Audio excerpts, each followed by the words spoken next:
Fly me to the moon and let me.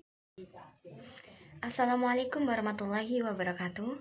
Halo semuanya, perkenalkan nama saya Dewi Alwinayanti dari Pendidikan Bahasa dan Sastra Indonesia kelas C. Nah, kali ini saya akan memberikan sedikit materi mengenai kalimat efektif. Jadi, apa sih kalimat efektif itu? Kalimat efektif adalah kalimat yang menyampaikan pesan, gagasan, ide, dan pendapat penulis secara tepat sehingga bisa dipahami dengan baik oleh pembaca. Kalimat efektif disusun berdasarkan kaidah yang berlaku, misalnya EYD atau ejaan yang disempurnakan. Tentunya, kalimat tersebut akan lebih mudah dipahami. Sebab kalimat efektif memiliki struktur kata yang tepat, pemilihan kata yang sesuai, dan ejaan yang benar. Suatu kalimat dapat dikatakan efektif jika penerima pesan dapat menyampaikan kembali gagasan, pesan, perasaan, atau pemberitahuan sebagaimana yang dimaksud si pemberi pesan. Jenis kalimat efektif terdiri dari subjek, predikat, objek, dan keterangan.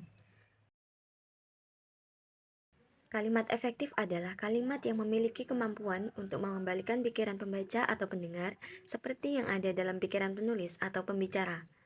Ini berarti bahwa kalimat yang efektif harus dibangun secara sadar untuk mencapai kekuatan informasi yang benar. Sedangkan kalimat yang tidak efektif adalah kalimat yang menyebabkan kebingungan dan ketidakjelasan makna pada pendengar atau pembaca. Setelah mengetahui pengertian kalimat efektif, selanjutnya ada ciri-ciri kalimat efektif. Kira-kira apa saja ya ciri-ciri kalimat efektif? Ciri-ciri kalimat efektif. 1. Kesepadanan struktur. Hal pertama yang harus diperhatikan adalah kelengkapan struktur dan penggunaannya. 2. Kehematan kata. Karena salah satu syarat kalimat efektif adalah ringkas dan tidak bertele-tele, maka kata-kata yang memiliki makna yang sama tidak boleh disusun secara berurutan. Ada dua hal yang memungkinkan kalimat menjadi kalimat yang tidak berguna, sehingga menjadi tidak efektif. Yang pertama tentang jamak, dan yang kedua tentang sinonim. 3. Kesejajaran bentuk. Karakteristiknya menyangkut sufiks kata-kata dalam kalimat sesuai dengan posisinya dalam kalimat. Pada dasarnya, kalimat efektif harus paralel dan koheren. Jika airan me digunakan dalam satu fungsi, airan yang sama digunakan dalam fungsi yang sama. 4. Ketegasan makna. Tidak selamanya subjek harus diletakkan di awal kalimat. Namun, memang peletakan subjek seharusnya selalu mendahului predikat. Akan tetapi, dalam beberapa kasus tertentu, bisa saja meletakkan keterangan di awal kalimat untuk memberi efek penegasan. Ini agar pembaca atau pendengar dapat langsung mengerti gagasan utama dari kalimat tersebut. Yang kelima, kelogisan kalimat. Karakteristik kalimat efektif, akhirnya sangat penting berkaitan dengan logika kalimat yang dibuat. Logika memainkan peran penting dalam menghindari kesan ambigu dalam kalimat.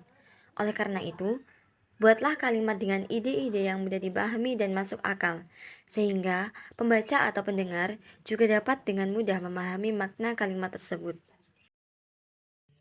Untuk yang selanjutnya ada tujuan penggunaan kalimat efektif. Tujuan penggunaan kalimat efektif adalah untuk menyampaikan pikiran, informasi, dan perasaan dari penulis kepada pembaca agar tidak terjadi kesalahan. Singkatnya, tujuan dari kalimat efektif adalah menyampaikan informasi dari penulis kepada pembaca secara akurat, tesis, disertasi, laporan, penelitian, dan lain-lain. Nah, selain adanya kalimat efektif, ternyata juga ada kalimat tidak efektif. Kira-kira apa ya perbedaannya? Kalimat efektif adalah kalimat yang digunakan untuk mewakili gagasan atau pemikiran pembicara dan dapat diterima oleh pembaca. Saat menulis, frasa ini memiliki arti khusus bagi penulis dan juga harus disampaikan. Kalimat efektif harus jelas, ringkas, dan padat baik arti maupun tujuannya.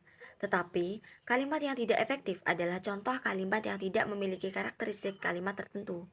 Dan kaidah penulisan kalimat juga berbeda dengan kaidah penulisan kalimat efektif. Untuk yang terakhir ada contoh kalimat efektif dan juga kalimat tidak efektif. Contoh kalimat efektif. 1. Aris membeli pulsa untuk kakaknya. 2. Seluruh mahasiswa dikenakan peraturan yang sama. 3. Setiap hari Sabtu, anak-anak latihan pramuka. Contoh kalimat tidak efektif. 1. Aris membelikan pulsa kakaknya. 2. Baik mahasiswa lama, mahasiswa baru dikenakan peraturan yang sama. 3. Setiap hari Sabtu selalu latihan pramuka. Nah, setelah serangkaian pembahasan tadi, dapat disimpulkan bahwasanya kalimat efektif adalah kalimat yang mewakili gagasan penulis dan bisa memahamkan ke pembaca. Mungkin itu saja materi yang bisa saya sampaikan. Sampai jumpa di lain kesempatan. Wassalamualaikum warahmatullahi wabarakatuh. Sampai jumpa.